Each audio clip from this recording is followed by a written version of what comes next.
چند نصیحت از سومین مرد ثروتمند جهان. 1.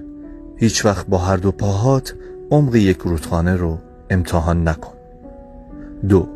اگه امروز چیزی بخری که بهش احتیاج نداری، مطمئن باش به زودی چیزی رو میفروشی که بهش نیاز داری.